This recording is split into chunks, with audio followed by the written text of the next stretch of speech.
Assalamualaikum warahmatullahi wabarakatuh. Syukur Alhamdulillah kita dapat berjumpa lagi di kajian Gus Baha, kajian Kiai Haji Ahmad Bahauddin Nur Salim. Semoga apa yang disampaikan oleh beliau dapat bermanfaat dan barokah untuk kita semua. Amin, amin ya rabbal alamin. Assalamualaikum warahmatullahi wabarakatuh. Bismillahirrahmanirrahim. Summa usriya maka nuli den isra'na apa biruhihi lan ruhi Kanjeng Nabi Muhammad sallallahu alaihi wasallam wa jasadihi lan fisike Kanjeng Nabi. Wa jasadihi lan fisike Kanjeng Nabi utawa awake Kanjeng Nabi. Jadi beliau mi'raj itu ya sak roh dan jasad, ya, roh dan jasad. Ya kodotan kelan melek. Nabi dalam keadaan terjaga, dalam keadaan melek minal masjidil harami.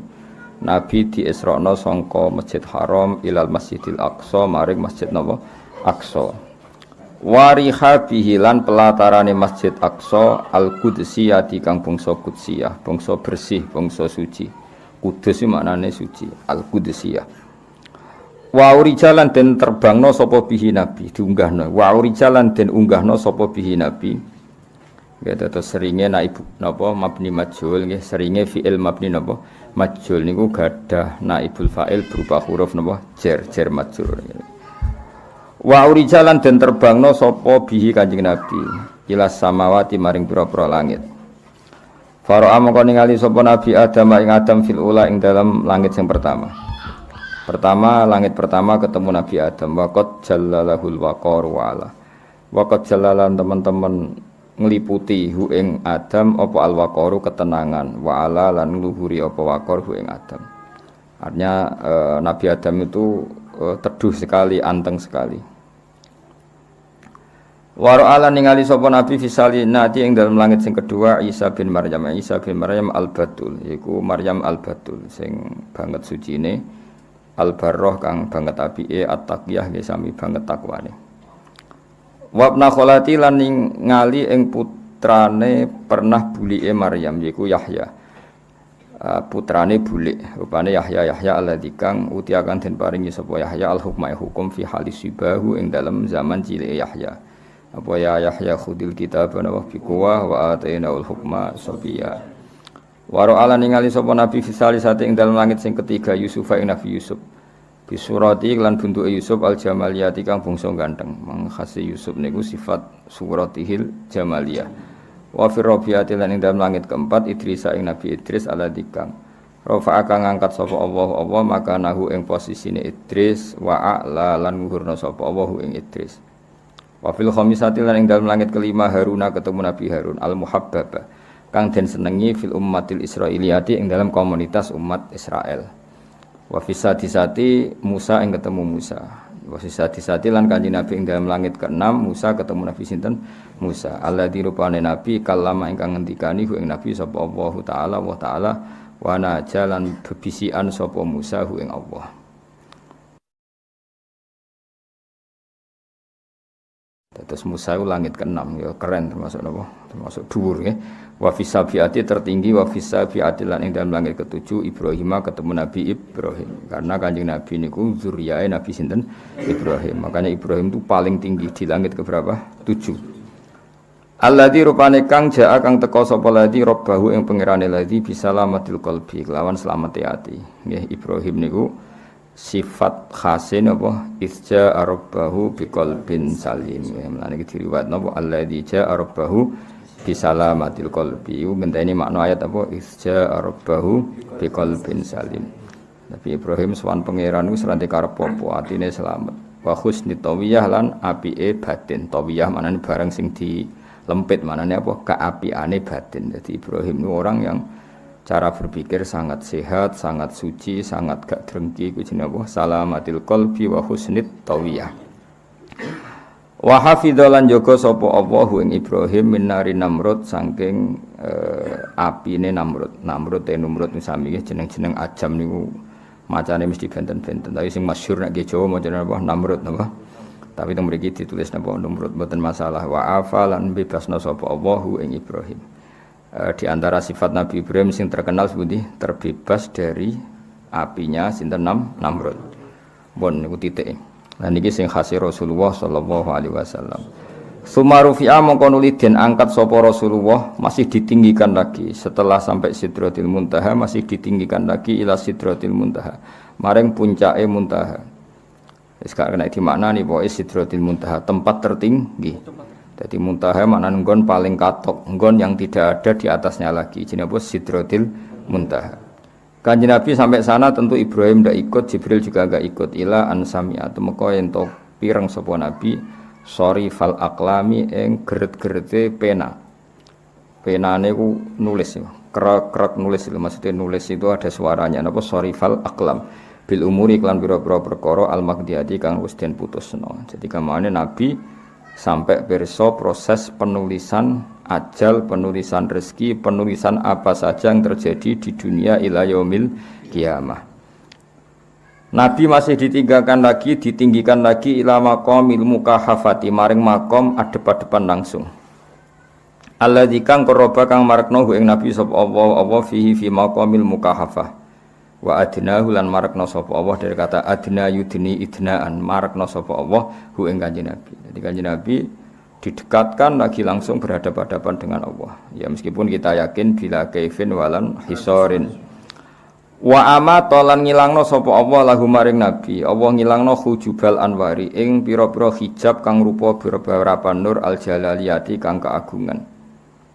Allah tentu punya hijab. Lah hijabnya itu berupa nur-nur itu. Lah nur-nur itu dihilangkan supaya Nabi saged mukahafah berhadapan-hadapan langsung dengan Allah Subhanahu wa taala. Wa arahu wa ara lan mirsana sapa Allah nggih wa ara lan mirsana sapa Allah sing kata ara yuri irayatan wa ara lan mirsana sapa Allah jadi wazannya ikut af'ala napa ikut apa af'ala wa ara lan mirsana sapa Allah ing Kanjeng Nabi mirsakno bi ainai ra'sihi kelawan mripat atau suca lorone Kanjeng Nabi min hadratir rububiyati saking hadroh rububiyah ma ing apa wae ara kang mirsani sapa Kanjeng Nabi ing ma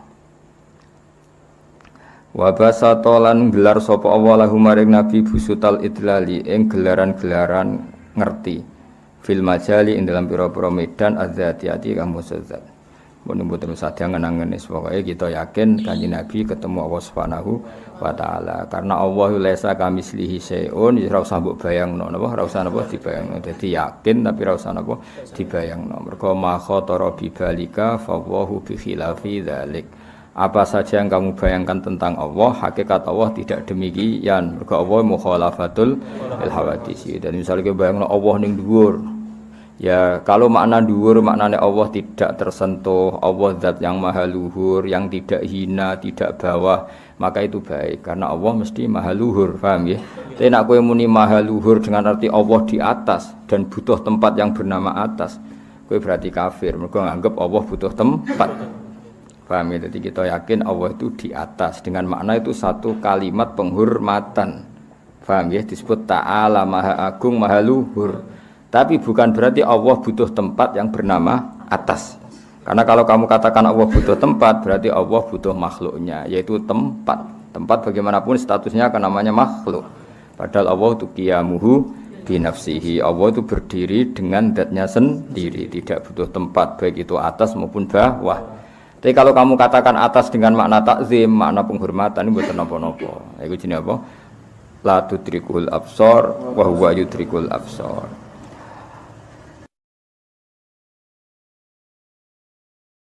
Sausé Allah ketemu Kanjeng Nabi utawa sausé Kanjeng Nabi ketemu Allah wa faradha lan merdokno sapa Allah taala alaihi ngatasi Nabi wa ala ummati lan ing ngatasi umat Nabi Allah merdokno khamsina ing 50 apane salatan salate. Saat itu diwajibkan 50 apa? Salat. Summan halla mongko nuli turun. Al-manhal maknane turun secara deras. Mulane Sayyid Muhammad ada kitab jin Al-Manhalul Latif, sesuatu yang turun secara deras. Jenenge apa? Manhal apa? Summan halla mongko nuli turun utawa deras. Apa sahabul fadli? Apa mega keagungan utawa mega keanugerahan? Faruddat mongko den balekno apa khamsun ila khamsin maring 5 amaliyatin kang bangsa perilaku. Kemudian fadlnya Allah menjadikan sholat tidak jadi 50 tapi cukup 5. Itu bahasa Balaghah napa summan halla sahabul fadli faruddat ila khamsin amaliyah. Tapi walahalan iku tetep di khamsun ajrul khamsina utawi tetep untuk ganjaran 50. kama kaya dene perkara sak kang ngersano sapa Allah ing ma fil azali ing dalam zaman azali wa qada lan wis mutusna sapa Allah ing iki lah ma. Jadi sebetulnya dari awal Allah yang menghendaki 50 dulu, tapi prakteknya jadi 5. Artinya enggak boleh kamu katakan Allah punya pertimbangan ulang, enggak boleh. Berarti ilmu Allah Ta'ala mutajaddid, sesuatu yang baru. Jadi ora oleh keyakinan ngene. Sakjane Allah dari awal iku ngotot tapi gawe 50. Bareng delok Kanjeng Nabi ra mentolo terus ngevaluasi ulang didadekno 5. Lha iku ora oleh. Karena kalau seperti itu berarti ilmu Allah Ta'ala mutajaddid. Allah menjadi tahu setelah banyak evaluasi. Nah itu tidak boleh. Allah tahu sebelum evaluasi dan tanpa butuh evaluasi. Jadi dari awal Allah wis pirsa, aku tak muni 50 sik meskipun nanti jadinya 5. Itu jenenge apa? Kama syaa fil azali wa qada. Jadi enggak boleh Allah ngevaluasi, Allah mikir ulang, ora usah. Dari awal Allah sudah tahu kalau kejadiannya demikian. Suma ada mongko nuli bali sapa Kanjeng Nabi fi lailatihi ing dalam bengine ikulah Isra. Jadi Nabi terbang langit setinggi itu, malam itu juga bisa kembali ke Mekah. Mulane jadi berita sing fasad daqahu mongko benerno ing Kanjeng Nabi sapa As-Siddiq Abu Bakar Siddiq bi masrahu kelan perjalanan Kanjeng Nabi wa kullu dzi aqlin lan benerno saben-saben wong kang duweni akal. Dadi ndomire niku fasaddaqahu siddiqu wa saddaqahu kullu dzi aqlin wa rawiyah. Dadi kulun iki atafe teng as-siddiqu berarti napa? Fasaddaqahu siddiqu wa saddaqahu kullu dzi aqlin wa rawiyah. Peristiwa itu dibenarkan oleh Abu Bakar Siddiq wa kullu dzi aqlin lan dibenerno oleh saben-saben wong kang duweni akal wa rawiyaten lan pemikiran. Rawiyah pikiran sing nyegera wong Arab nak muni rawiyah. Wa kadzabat lan gorono hu ing Kanjeng Nabi sapa Quraisyun sapa wong Quraisy. Karena peristiwa itu dianggap aneh, masa satu malam terbang sampai langit Sabtu, malam itu juga pulang. Maka banyak orang Quraisy yang kadzabathu Quraisyun, banyak yang tidak percaya. Tapi Abu Bakar Siddiq dan semua yang punya akal sehat semuanya percaya. Itu disebut apa? Qad faza siddiqun bitasdiqin lahu wa bil uruji sidqu wa fa'alahu. Wartad lan dadi murtad sapa man wong Abdullah kang nyesatna hu ing man sapa asyaitonu setan wa akhwa lan tekse nyesatna sapa setan hu ing man. Terus walhasil peristiwa Mi'raj niku akhirnya digabung sing jenengan nglakoni saiki. Dadi sampean nak maca tahiyat itu cerminan niku riwayat-riwayat guru-guru kita mulai Syekh Mahfud sampai Kanjeng Nabi niku pas Rasulullah sowan Allah ning maqamil mukahafah napa maqamil mukahafah niku Kanjeng Nabi matur teng Allah at-tahiyatul mubarakatus sholawatut thayyibatu lillah. At-tahiyatu tawi sekabehane penghormatan, al mubarakatu kang berkah kabeh, at-thayyibatu kang suci kabeh, at-tahiyatul mubarakatus sholawatu as-sholawatu kang agung kabeh. Mergo sholawat itu maknanya ar-rahmah al-makrunah bit-ta'zim napa? Ar-rahmah al-makrunah bit-ta'zim. Semua kehormatan, semua kesucian, semua apa saja yang baik iku lillahi namung kagungane Allah. Terus dijawab ambek Allah, assalamu alayka ayyuhan nabiyyu wa rahmatullahi wa barakatuh. Dados sing sampean waca pas tasyahud niku dialeke Allah kalian Kanjeng Nabi. Sawise Allah dipuji-puji Kanjeng Nabi terus Allah gentenan matur teng Kanjeng Nabi, assalamu alayka ayyuhan nabiyyu wa rahmatullahi wa barakatuh. Utawi keselamatan niku alayka ing atase sira ayyuhan nabiyyu wa rahmatullahi wa barakatuh. Kemudian Nabi itu merasa sangat tidak egois, merasa sangat kalau beliau sudah beruntung. Sudah sangat beruntung karena didhawuhi Allah, assalamu alayka Muhammad, kamu pasti selamat. Kamu pasti dapat keselamatan ayyuhan nabi. Terus Nabi eling umatnya. Sehingga Nabi minta sama Allah supaya keselamatan itu tidak khusus beliau tapi sumrambah atau ke umatnya yang lain sing gelem Islam, sing gelem saleh. Akhirnya Nabi usul apa assalamu alaina wa ala ibadillahi sholihin. Ya Allah, betul salam memang untuk kita, tapi tidak hanya saya sebagai pribadi, tapi wa ala ibadillahi sholihin dan semua hamba-hamba Allah sing saleh. Terus qadiyah utai kalame Nabi assalamu alaihi bukti bahwa kita punya Nabi yang sangat-sangat tidak egois. Wis dijamin Allah assalamu alayka ayyuhan nabiyyu, tapi Nabi minta assalamu alaina wa ala ibadillahi sholihin. Bon sause niku terus Nabi matur bareng-bareng para malaikat asyhadu alla ilaha illallah wa asyhadu anna muhammadar rasulullah. Terus salat, karena sholat itu hasil dari mi'raj, saya ulang lagi, sholat itu hasil dari apa? Mi'raj, maka kalimat-kalimat itu ditetapkan oleh ulama sebagai kefiyahnya tasyahud, sebagai kefiyahnya tasyahud. Jadi kira-kira ya gaya duduk Nabi pas sungkeman be Allah ya kayak gaya duduk kita ketika tasyahud, duduk sungkeman ya, maknanya apa? Pas seperti Nabi pas muka hafah mbek pangeran matur apa at-tahiyatul mubarakatus shalawatut thayyibatulillah. Terus dijawab Allah napa assalamu alayka ayyuhan nabiyyu wa rahmatullah wa barakatuh. Itu kan hanya untuk Nabi. Nabi tentu sudah sangat terima kasih tapi merasa ada yang kurang. Karena di situ tidak dibicarakan jaminan umat-umatnya yang lain dapat salam. Makanya Nabi terus mengusulkan apa? Assalamu alayna wa ala ibadillahi sholihin. Jadi kira-kira nak diterjemah, ya Allah, salam itu saya terima untuk kita, tapi saya juga mohon semohon-mohonnya, minta seminta-mintanya bahwa siapapun dari umatku yang soleh ya dapat dari salam itu.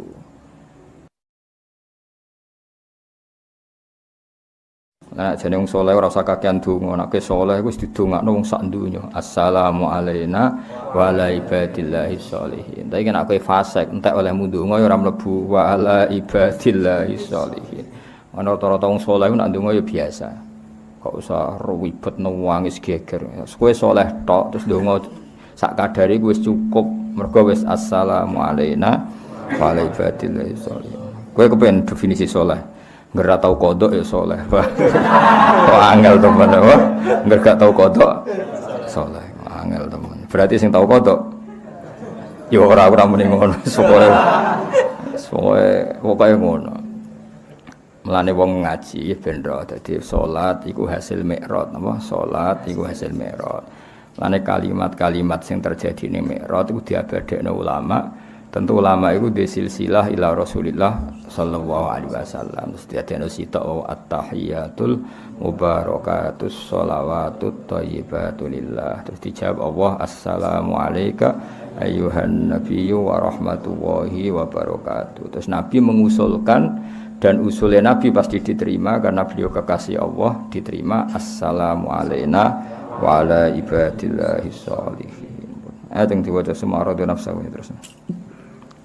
أتر اللهم قبره الكريم بعرف شديد من صلاة وتسليم اللهم صل وسلم وبارك عليه ثم عرض نفسه على القبائل بأنه رسول الله في الأيام الموسمية فآمن به 6 من الأنصار اختصهم الله برضاه وحج منهم في القابل 12 رجولا وبايعوه بيعة حقية ثم انصرفوا فظهر الإسلام بالمدينة فكانت معكله ومأواه وقدم عليه في العام الثاني 70 أو 3 أو 5 وامرأتان من القبائل الأوسية والخزرجية فبايعوه وأمر عليهم 12 نقيبا جهاد سراه فهاجر إليهم من مكة ذو الملة الإسلامية وفارقوا الأوطان رغبة فيما أعد لمن هجر الكفر وناواه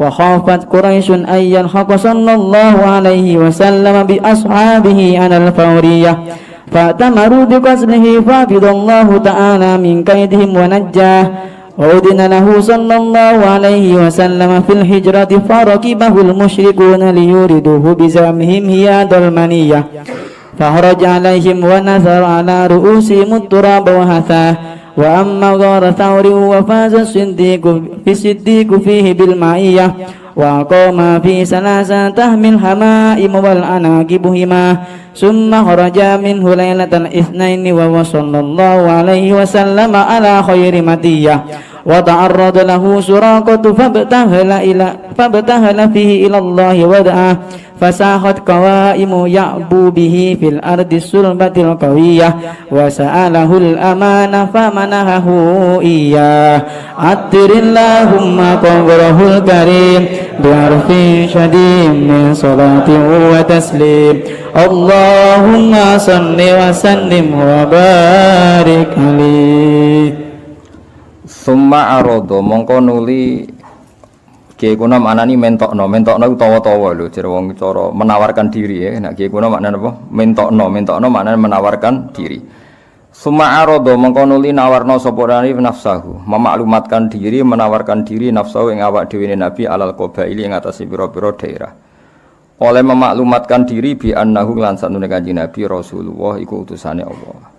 Jadi di antara syaratnya Nabi itu harus berani memaklumatkan kalau beliau adalah seorang Nabi supaya fungsinya jelas.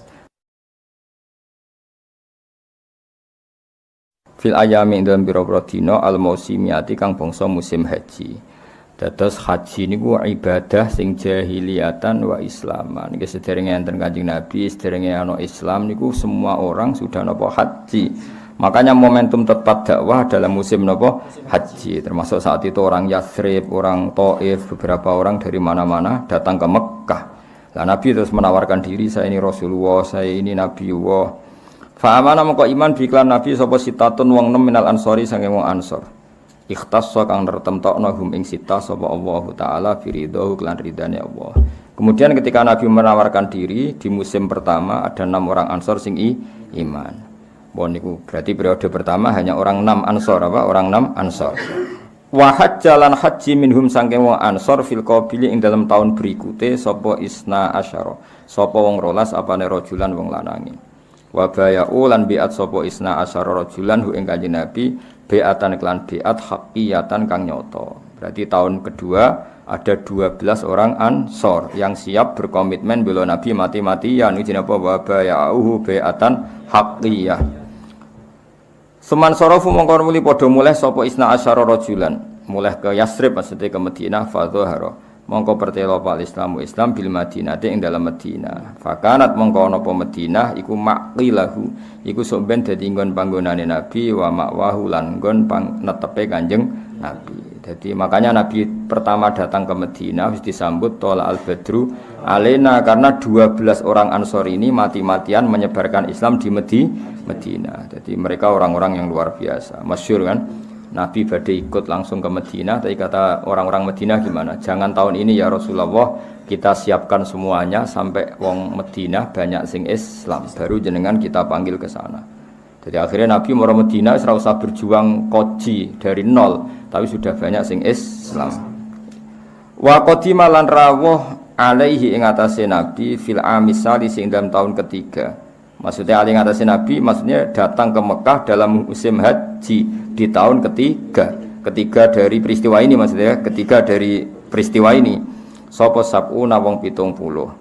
Kemudian di tahun ketiga dari peristiwa ini ada 70 orang. Awa salah satu atau ditambah telu berarti 73. Awa khamsatun atau 75. Wa mro'atani lan wong wedok loro minal qabaili saing pira-pira daerah al-Ausiyati kampung Saud wal Khazrajiyati lan bangsa Khazraj. Iki pintere saya berjanji. Jadi memang khilafnya ulama antara 73 75. Yang jelas diantaranya adalah 2 perempuan. Semuanya itu dari kabilah Aus dan Khazraj. Fabaya mongko biat sapa Kanjeng Fabaya mongko padha biat sapa wong akeh ing Kanjeng Nabi. Mereka berkomitmen mati-matian bela Kanjeng Nabi. Akhire wa ammaro lan ngangkat pemimpin sapa Nabi. Tadi kan orangnya 70, segawe 70. Wa ammaro lan ngangkat pemimpin sapa Nabi alih ing atas wong 70 isna asyara ing wong 12. Nakiban hale dadi pemimpin to nakiban apane pemimpine jaha jihatan sak kalimat jaha jihatan tegese pemimpin pengatur suratan tur para pemimpin itu maknane sama semua nakib ge pemimpin jaha jihah ge pemimpin surat ge napa pemimpin.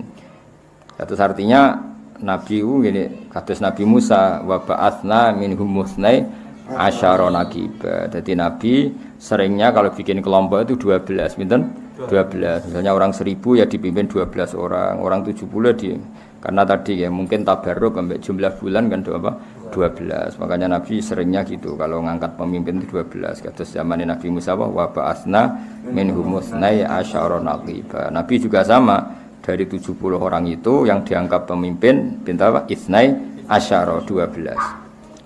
Fahajara mengko dadi hijrah ilahi maring penduduk Madinah min Makkah saya Mekah apa dzul millati sapa kang duweni agama al-islamiyati kang bangsa Islam.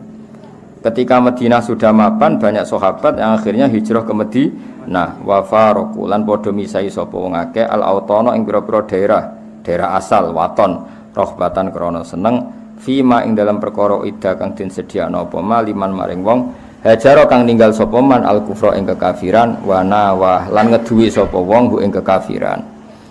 Zaman iku Mekah kan Darul Kufri, nggih eling-eling ya. Zaman iku Mekah berstatus Darul Kufri. Maka orang Muhajirin, ya saya ulang lagi ya. Mekah statusnya Darul Kufri apa?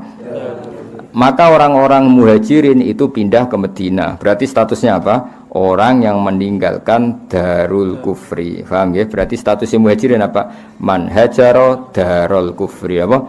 Man hajara Darul Kufri. Muga maknane hajara iku ngeneng utawa ninggal. Paham ya? Artinya gini, sekarang nggak bisa kamu katakan seperti itu. Sekarang kan Mekah kota Islam, justru meninggalkan Mekah adalah hajarul Islamah. Paham ya? Zaman itu Mekah itu Darul Kufri. Leng-leng apa? Maka orang Muhajirin, orang mukmin, orang sahabat sing hijrah ke Madinah disebut apa? Hajara Darul Kufri. Makanya begitu disebut liman hajarul kufra wa nawa. Paham ya? Wa khofat lan kuatir sapa Quraisy nang Quraisy ayal haqqa ento nyusul sapa Nabi bi ashabil lan pira-pira sahabate Kanjeng Nabi sallallahu alaihi wasallam alal fauriyati ing atase langsung. Bareng sahabat do hijrah, orang-orang Quraisy kuatir nak Kanjeng Nabi nyusul. Akhire piye faktamaru mongko padha sepakat sapa wong Quraisy bi qatlihi kelan mateni Nabi. Satu-satunya yang menggaransi, yang menjamin Nabi tidak dibunuh itu karena beliau dilindungi oleh sinten pamanipun, gini sinten Abu Thalib. Dan termasuk lagi secara kasta sosial ekonomi beliau tinggi karena punya istri yang saudagar kaya. Gini ku Sayyidah Khadijah. Tapi ternyata orang yang selama ini benar-benar di belakang Nabi, baik secara materi maupun moral, sing entek-entekan berjuang, ternyata wafat. Khadijah Abu Thalib wafat. Terus dikenal tahun itu tahun Amul Husni, tahun kesusahan. Sudah gitu niki sing termasuk ilmiah nggih, ilmiah. Sudah gitu secara ilmiah psikologis kejiwaan Nabi terguncang. Niki rungokno tenan nggih, niki ngaji nggih. Terguncang itu karena secara mitos nggih, keyakinane tiyang Arab niku pun kadung kedikte embek keyakinan yang ditanamkan ulama-ulama Yahudi dan Nasrani. Nggih, kula baleni malih nggih. Kafir Mekah itu orang-orang bodoh, orang-orang nggak terpelajar. Mereka itu punya satu mitos, satu keyakinan yang ditanamkan oleh tokoh-tokoh intelektual Yahudi maupun Nasrani. Apa keyakinan itu? Bahwa kenabian itu yang paling mungkin kalau orang itu dari turunan Bani Israel. Orang mungkin Nabi kok ora turunane wong Yahudi atau wong Nasrani. Sehingga ketika Nabi mendakwahkan diri sebagai Nabi, mereka bilang antakulu innama unzilal kitabu ala ta'ifataini min qablina. Nak jenenge wahyu harus tidak jauh-jauh sangka turunan-turunan Yahudi. Sebab itu banyak cerita di Quran, cerita konsultasi tiyang kafir Mekah pada tokoh-tokoh Yahudi. Setelah konsultasi ya disesatkan. Orang mungkin Nabi kok nemu ummiyin, mung bintuk-bintuk untuk napa? Wahyu. Padha-padha dadi nabi rak kita, orang Muhammad. Ini kalau cerita sejarah. Sehingga saat Nabi ngaku Nabi, niku kayak sudah jadi mitos. Nabi itu tidak boleh jauh-jauh dari Palestina. Karena Nabi Ibrahim orang Palestina, Nabi Isa orang Palestina, Yahya Zakaria juga orang Palestina. Nabi Musa juga orang Palestina. Semuanya itu tidak jauh-jauh dari komunitas Baitul Aqsa. Ini ku masjid Baitul Maqdis atau Baitul Muqaddas. Lah itu wong kafir pinter. Saking kepengen nyudutno Nabi Muhammad itu sampai Nabi mesti ning Palestina. Ya mesti roh cerita-ceritane Nabi ning Palestina. Lah kowe apa tau roh Palestina? Tuwakoke detail-detail. Nek kowe pancen roh iku pintu masjid ning Palestina Baitul Aqsa jumlahe piro? Terus madepe ning ndi wae. Jadi bahwa Nabi ngeklaim diri sebagai Nabi yang bisa membaca malakutas samawati, baca alam-alam gaib. Niku dites nek iso tenan saiki aku takok jumlahe pintu Baitul Maqdis piro. Nah, ini peringatan kangge santri-santri bahwa semua Nabi itu di luar dites fisik. Artinya zaman Nabi sholat ning masjid kayak teletong unta terus disiksa Abu Jahal itu hanya ujian-ujian fisik. Tapi di luar itu sebetulnya Nabi juga mengalami ujian-ujian intelektual. Ya kayak cerita-cerita di hadis Sahih, Nabi itu sering didatangi orang Yahudi ditanya, "Mat, saya punya 5 pertanyaan. Yang tahu itu hanya Nabi. Kalau kamu bisa jawab ya Nabi, kalau enggak ya tidak Nabi." Termasuk takokane, apa pertama yang dimakan ahli jannah saat masuk surga? Takokane aneh-aneh. Terus kenapa anak itu kok kadang mirip bapaknya, mirip ibunya? So takokane aneh-aneh. Dan itu berlanjut terus sampai Nabi di periode Madinah. Nah sebab itu Nabi itu secara intelektual itu diasah Tuhan lewat proses Isra. Di mana Nabi saat itu secara fasih bisa menjawab jumlah pintu Masjid Aqsa sekian. Perilaku Nabi Musa begini, wajahnya Nabi Musa begini, wajahnya Nabi Ibrahim begini. Sampai di hati-hati Sahih, Nabi bisa menjelaskan detail. Nabi Musa itu rambutnya kayak ini, wajahnya kayak ini, ada mutiwal. Itu detail sekali Nabi. Sebab itu di sini diterangkan oleh Imam Suyuti, peristiwa Isra adalah peristiwa di mana Nabi berjumpa para sinten Nabi. Itu asal usulnya kenapa? Karena sudah kayak menjadi mitos Nabi itu tidak boleh jauh-jauh dari tradisi Yahudi, tradisi Palestina. Paham ben sampean roh asal usulnya. Tapi kemudian asal usul itu sebetulnya hanya sementara, hanya permainan politik. Mau sampean ben roh sejarah, permainan politik, manipulasi politik. Sebetulnya Nabi itu ya tidak jauh-jauh dari beliau adalah keturunan Israel. Israel itu bukan menunjuk sebuah negara loh, sampai anda salah paham. Israel dalam bahasa Quran itu menunjuk auladi Yakub. Israel menjadi negara kan baru kemarin setelah diberi kemerdekaan Inggris, paham ya? Israel sebagai negara kan baru apa? Kemarin. Sehingga istilah Israel di Quran maupun di hadis adalah menunjuk auladi Yakub. So intinya di antara anak Nabi Yakub ono jenenge Yahuda. Yahuda di turunan-turunan itu mimbani Yahuda niku diarani bani napa? Israel. Ternyata setelah dirunut Nabi Muhammad itu ada beda jauh dengan keluarga Israel. Karena Nabi adalah turunannya Nabi sinten? Ibrahim. Okay. Nabi Ibrahim niku gada putra kalih sing gada turunan gini ku Ishak kalian Ismail. Ismail kalian Nabi Ibrahim disalap teng Mekah. Gini ku sing disebut Quran inni askantu min dzurriyyati biwatin ghairi dzi sar'in inda baitikal muharram. Terus saking Nabi Ismail nurun-nurun ngantos Sayyid Adnan. Ya, mulane nak teng berjanji disebut wa adnanu bila raibin intadzawil ulumin nasabiyah ila dzabihi Ismail nisbatuhu wa muntama. Secara teori ilmu nasab Sayyid Adnan jelas-jelas wa adnanu bila raibin intadzawil ulumin nasabiyah ila dzabihi Ismail nisbatuhu wa muntama. Tapi yang menjadi masalah yaitu tadi saya sudah bilang seakan-akan Nabi Muhammad itu orang yang benar-benar berbeda dari dinasti itu, dari keturunan itu. Karena orang Yahudi, orang kafir Mekah di kepentingan menggagalkan kenabian Muhammad. Sehingga dilecehno Muhammad bin Abi Kapsah. Oh Muhammad yang cilik di rumah tukang angan wedes. Jadi gue nak seneng kiai kan inna akramakum indawi atqakum. Cek ben Karlan, cek Karmin pokoknya takwa ya kiai. Tapi nak lagi gedeng kiai iku kan anake Karlan kok kakean tingkah. Lah dhisik wong Mekah ya ngoten niku. Jadi nak muni Muhammad bin Abdullah bin Abdul Muthalib cek terhormat. Mereka adalah orang-orang bangsawan di seputar Quraisy. Nabi itu kastane Quraisy. Jadi kalau Muhammad bin Abdullah bin Abdul Muthalib cek ketok terhormat. Wong kafir pinter nang istilahna ora Muhammad bin Abdullah.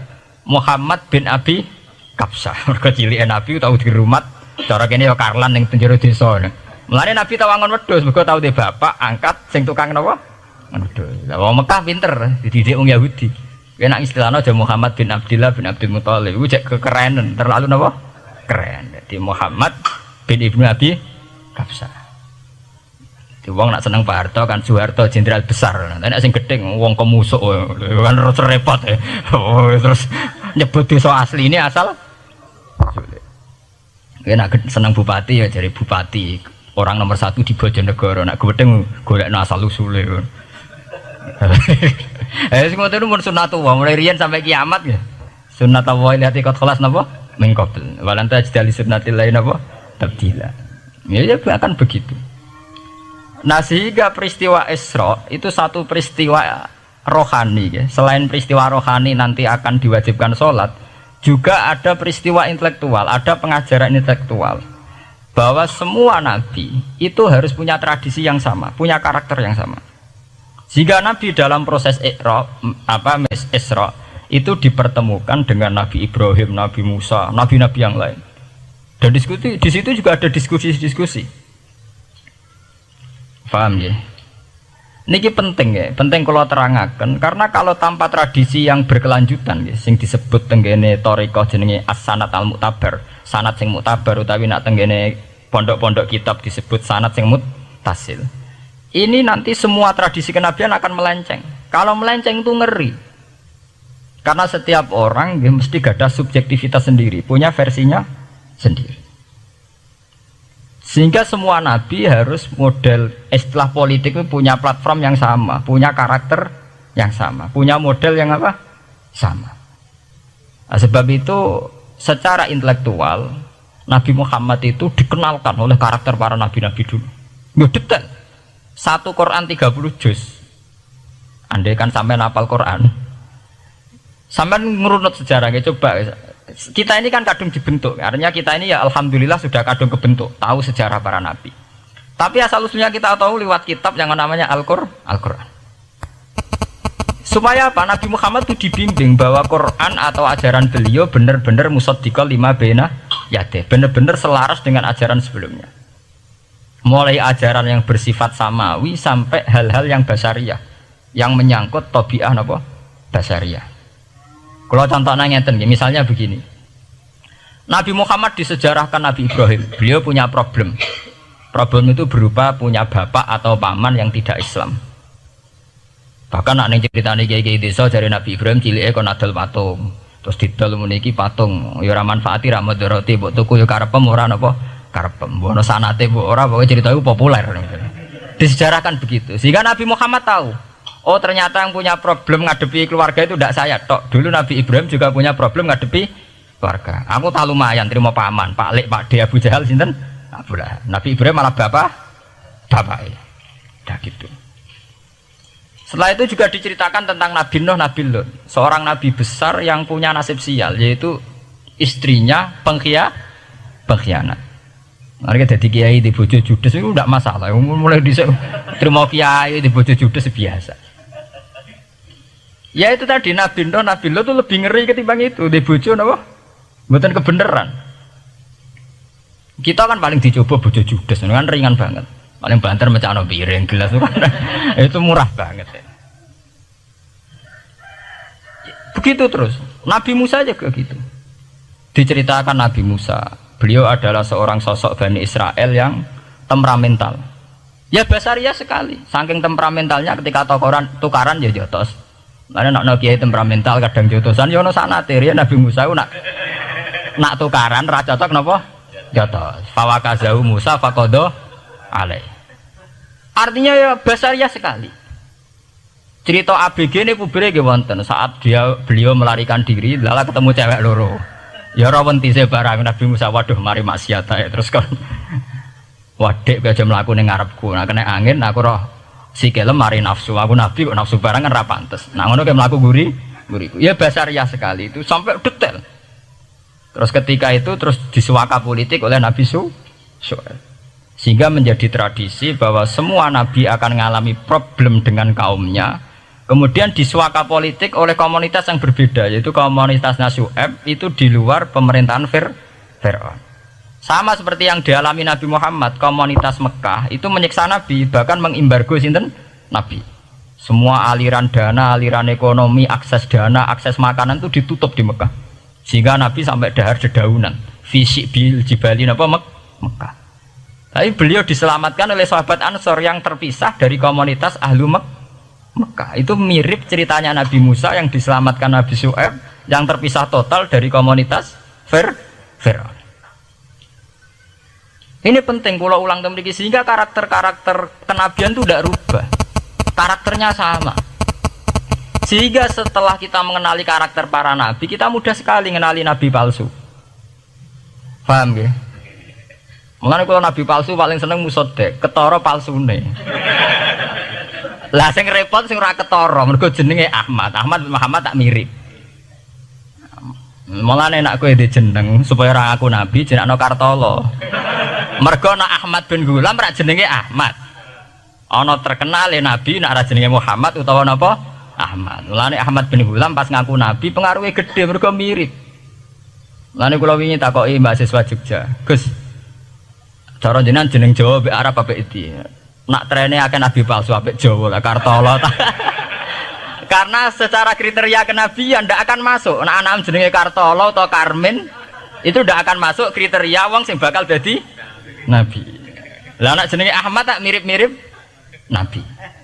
Oh, Ahmad Hulam bin Mirza wani ngaku nabi mergo jenenge Ahmad. Musaddaq ya mergo musaddiqal lima bena ya teh.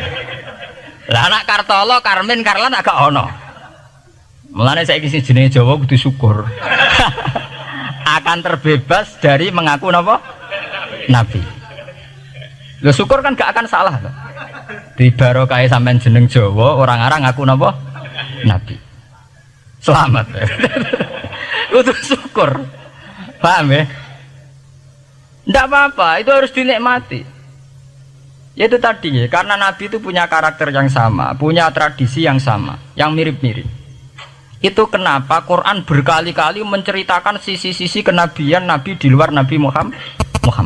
Karena biar karakter Nabi Muhammad terbentuk, ya, terbentuk dengan karakter Nabi sebelumnya, tidak melenceng.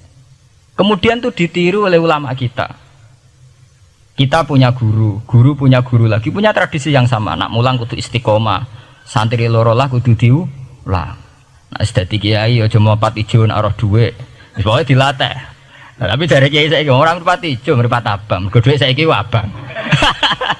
Dhisik dhuwit paling gedhe rak 50.000 iku rak ijo. Lah saiki 100.000 abang. Dadi saiki nak nasihati nak roh dhuwit aja mripate abang. Mergo ijo wis gak akeh saiki. Paham napa? Kena akal-akalan ngoten jan repot.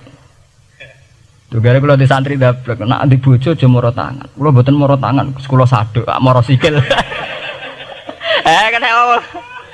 Kena anekdot ngono rusak. Adu-adu ning bojone. Bojone loro, bareng bojone nguwak. Kowe jare rabi Pak ning njaba, bojom jare loro fitnah, Dik. Sing bener telu.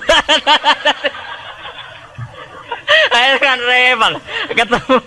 Ketemu cangkem elek rusak kabeh. Fitnah udah nak loro. Sing bener apa? Telu. Lah sakniki mun politik ngoten nggale saya sebagai pejabat tidak pernah mengkorupsi 1 sen pun uang rakyat. Wong edan tapi korupsi ya sak sen. Wong ra waras tapi korupsi napa? Sak sen. Ngono miliaran tok. Korupsi napa? Sak sen. Ya mesti ae. Bener. Ayo, jadi zaman akhir itu kayak zaman dhisik, kayak Abu Nawas kabeh. Jadi apa-apa niku mun mboten karu-karuan. Mun ya. Wah itu permainan kata begitu niki kula penting kula terangaken nggih. Saya sebagai ahlul Quran, orang yang banyak baca Quran nggih. Itu kita akan tahu betul betapa parahnya nggih atau akibat negatifnya dari permainan kata itu. Dan itu dilegalkan Quran, disahkan Quran dalam beberapa ayat. Yaqulun apa yuriduna ayutfi'u nurallahi bi afwahihim. Orang-orang Yahudi, Nasrani, kafir Mekah itu ingin sekali membunuh Islam lewat permainan kata bi afwahihim. Yaitu tadi misalnya kalau Muhammad bin Abdullah bin Abdul Muthalib itu kelihatan keren karena masih Bani Quraisy.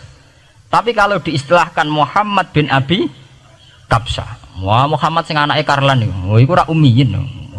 Dibaleke dadi wong alim terus diistilahno bapakmu sing cilike iku angon wedhus. Ya terus repot terus ajur kah? Kabeh. Itu biafwahihim. Efektivitas biafwahihim itu sampai tenggene Tarikhus Suyuti wonten keterangan wa min dzalika irtadda jam'un minas sahabah. Dari permainan kata yang ditanamkan orang Yahudi itu sampai banyak sahabat yang murtad. Istilahnya itu jam'un minas sahabah. Meskipun setelah murtad itu ya divonis tidak sahabat. Misalnya menyangkut nasa mansuh. Orang Yahudi pinter, du'afaul muslimin, orang-orang muslim yang imannya masih lemah. Delok le nabimu, wong kok pelin-pelane ngono. Dhisik Ka'bah madhep Baitul Maqdis. Iku wis bener iku, mergo kiblate Nabi Musa. Nabi-nabi dhisik kiblate Baitul Maqdis. Nah saiki gara-gara dekne kangen keluargane pancen dekne cak Mekah, saiki kangen Mekah. Terus kon manggon omahe buyut-buyute. Dan saiki kiblat diadepno omahe buyute. Kangen-kangene dhewe tunggu urusan kiblat jare. Jadi pas Nabi itu masih di Medina. 16 bulan Nabi salate madhep Baitul Maqdis. Suatu saat tok wahyu falan walliyana ka kiblatan tarduha. Fawalli wajhaka satral Masjidil Haram. Sakniki kan madhep teng Mekah. Sajane ini normal saja. Artinya normal ya normal. Tapi orang Yahudi memanipulasi bahwa itu fakta bahwa Muhammad itu memimpin agama dengan cara tradisinya sendiri. Mergo dekne kangen keluargane ra iso muleh.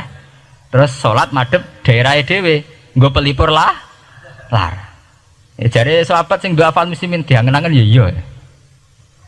Nah niki kula peringatan teng santri-santri ya. Sebab itu kalau sampai jadi kiai itu santri harus punya wawasan intelektual yang luas. Semenjak itu Quran mewahyukan secara nalar sejarah. Ya ini sing disebut ayat inna awwala baiti wudi'a lin-nasi lalladzi bi Bakkata mubaraka wa hudal lil alamin fihi ayatum bayyinatum maqamun apa Ibrahim. Akhirnya Nabi Muhammad nantang ning tokoh-tokoh Yahudi. Apa salahnya saya punya dua kiblat?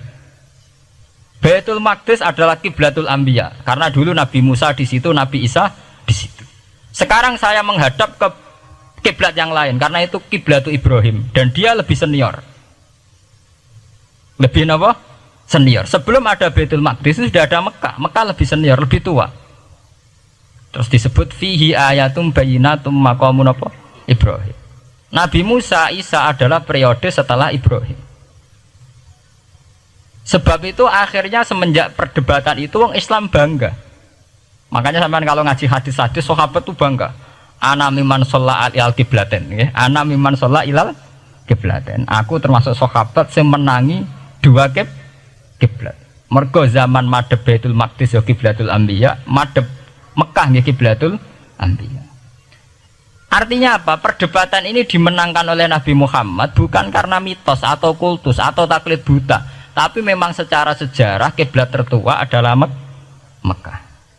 Ini disebut inna awala baiti wudi'a lin-nasi lalladzi napa bi Bakkata mubaraka wa hudalil alamin fihi ayatum bayyinatum maqamun apa Ibrahim.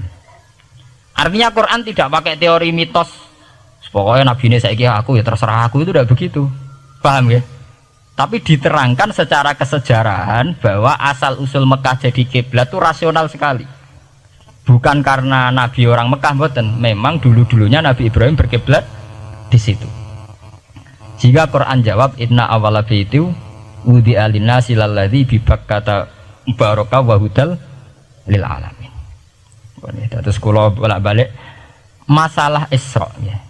Niku masalah-masalah yang selain pelipur lara itu ada petualangan intelektual, petualangan ilmiah, di mana Nabi Muhammad diperkenalkan oleh Allah, ya, diperkenalkan watak para nabi, pilihan hidup para nabi, bahkan tradisi-tradisi para nabi. Sehingga mangke teng hadis sahih wonten keterangan saat Nabi nyancang atau menambatkan khimar atau buruk itu ya di batu yang dulu dipakai para nabi untuk nyancang nopo khimar. Jadi tradisi itu dimulai dari barang-barang sepele. Carane nyancang buruk we nabi mirip sama dengan nabi-nabi yang apa dulu. Terus memulainya Mi'raj juga sama dengan nabi-nabi dulu. Bon niku sing secara ilmiah tarikhiyah. Saat ini sing menyangkut akidah firqah fil Islam. Nah, ini kalau terang. Menurut ahli sunnah, orang yang mengingkari Isra itu kafir. Ya kafir karena dzikra fil Quran, nggih. Isra itu dzikra fil Quran. Makanya tadi saya jarang sekali pakai bahasa Mi'raj. Ya, tapi nak teng Indonesia kadung menang merjeb peristiwa Isra dan apa? Mi'raj. Pokoknya bahasa kadung salah, kadung menangan ya menangan. Kadung istilah Isra dan apa? Mi'raj. Sebetulnya yang disepakati ulama itu hanya Isra. Artinya yang memungkiri Isra itu kafir karena dzikra fil Quran. Lah kemudian Mi'raj. Mi'raj menurut keyakinan ahli sunnah itu terjadi. Setelah terjadi itu masalahnya biruhi wa jasadihi jami'an ma'an atau biruhi fakot. Nah, kemudian menjadi firqah-firqah yang macam-macam. Ada yang meyakini biruhi wa jasadi, ada yang meyakini biruhi napa? Fakot. Samaan kalau ngaji Al-Kawakibul Lama'ah karangannya Mbah Fadl atau kitab-kitab panduan ahli sunnah yang disahkan oleh NU. NU dulu pas musyawarah besar di Jemang yang dipakai panduan itu dulu yang disahkan itu Al-Kawakibul Lama'ah yang dikarang Mbah Fadl. Itu memang kita termasuk ngikuti yang biruhi wajah seti. Tapi sebetulnya dalam kelompok yang biruhi fakot itu ada orang keren di dalam dunia ilmiah. Ini termasuk Aisyah meyakini biruhi apa? Fakot. Ya, tapi itu sudah masalah-masalah kemudian berkembang menjadi di luar masalah firqah. Terus menjadi masalah said, masalah pengetahuan. Kalau masalah pengetahuan tentu kita ini terus masalah kan, artinya masalah itu kalau iman diukur dengan akal ya kadang tidak sambung. Wah itu mokal, orang dengan kecepatan sekian pasti hancur. Dan agama ukur akal terus ya repot. Wong dipendem sudah dibalung ya dibalung, dibakas tangi bareng. Jadi sing disoal ora mek rotok kabeh napa? Disoal. Manjen masalah manusa itu masalah-masalah sing ya begitu. Bon itu buatan penting. Nah, itu terus kemudian menjadi firqah. Terus kemudian ada hadis-hadis yang menerangkan proses Nabi dialek dengan para nabi. Kayak ketemu Nabi Musa, Nabi Ibrahim, terus Nabi Idris, Nabi Isa, Nabi Musa. Itu terus diterangkan di hadis-hadis sahih. Ini kalau balik tentang keterangan wau, sebetulnya pertemuan-pertemuan ini itu dimaksudkan Nabi biar punya tradisi yang sama dengan nabi-nabi sebelumnya. Karena ini penting ya. Sama esro rasane dadi kiai. Niku kroso banget. Misalnya kita ya.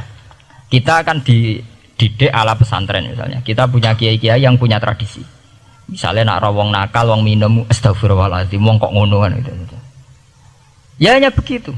Sehingga wis kaya identik angger kiai NU atau amalia NU iku rawani naboki wong sing nyabu. Ya rawani nyadui wong sing lagi minum.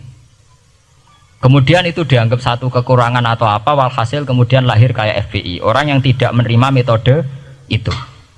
Tapi sudah kayak ada janjian tuh begitu, kiai paling anti kemungkaran lah itu. Masa kiai paling kerengau sopo yang terkenal kerengau. Mereka tidak punya catatan repot bahwa mereka pernah jotosi wong minum. Masih sing sering jotosi santri lah, itu tetap rata terkenal jotosi napa? Wong sing mabuk, wong sing minum. Itu sudah kayak tradisi. Dulu zaman Basim Asari Jombang terkenal hijau be abang, yang wabang ya abangan tenan, sing hijau. Tapi tidak ada catatan sejarah kiai jotosan be pemabuk.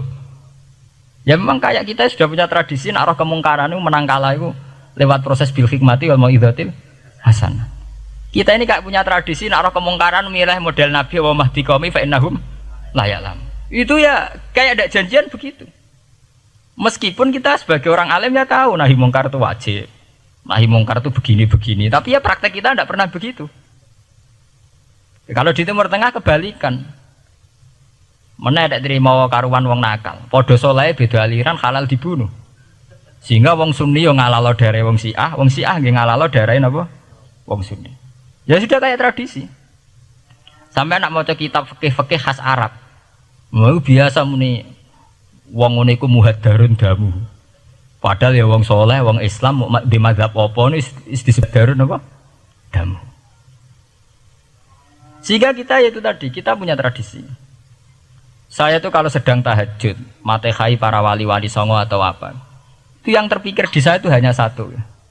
Agama Islam itu lahir lewat Quran dan hadis. Tapi kemudian tahu-tahu tetap berimprovisasi, berkembang sesuai tokoh yang membawa. Sampean kalau melihat Islam di India dulu sampai perang besar-besaran, kemudian zaman Abul A'la Al-Maududi, zaman periode Muhammad Iqbal, sampai India pecah, kemudian jadi Pakistan yang bernegara apa? Islam, karena banyak konseptor Islam yang tidak setuju negara sekuler. Akhirnya mereka misah jadi negara Islam Pakistan. Kemudian Timur Tengah juga begitu. Karena Timur Tengah sudah Islam semua, masalahnya itu diislamkan ala Sunni atau ala Syiah. Iran menjelma sebagai aliran Syiah. Yang Sunni dianggap sesat, halal darai. Irak zaman Saddam Hussein pemerintahan Sunni. Sing Syiah dibantai, sehingga wong Kurdi do mati. Era Saddam keok gentenan Saddam sing dibantai. Makanya kalau saya ngaji di Jogja, seminar di Jogja bilang, kita ini harus bersyukur. Kita ini punya tradisi konflik yang terbaik di dunia. Enggak, kita ini punya tradisi konflik yang terbaik di dunia. Sampai nak Isra Ikhwanil Muslimin teng Mesir, Badan Intelijen Nasional atau Badan Stabilitas Nasional, Bakor Setanas atau itu harus terima kasih sama tradisi tokoh-tokoh Islam di Indonesia. Lepas dari kita setuju tidak setuju itu terserah, tapi kita punya tradisi konflik yang paling baik di dunia. Kurang bencinya Gus Dur sama FPI atau FPI sama Gus Dur, paling mereka ya adu statement di depan wartawan. Itu bagus sekali. Cara nang Arab wis tembak-tembakan. Kita punya sejarah. Secara pesantren saya itu punya sejarah panjang.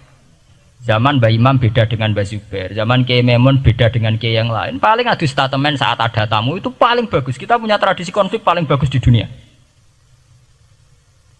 Kayak apa mangkalnya orang NU saat Gus Dur diimpis, dipecat. Tapi habis itu ya sering seminar ketemu Amin Rais. Ya mereka adu polemik, ini tidak konstitusional, ini apa. Gus Dur nggak jurus dekret. Sing sitok nggak jurus sidang istimewa. Nah, kurang serem sidang istimewa dilawan sidang luar biasa. Pokoknya agak istilah sing serem-serem. Tapi tidak saling bunuh loh, sampean harus syukur loh.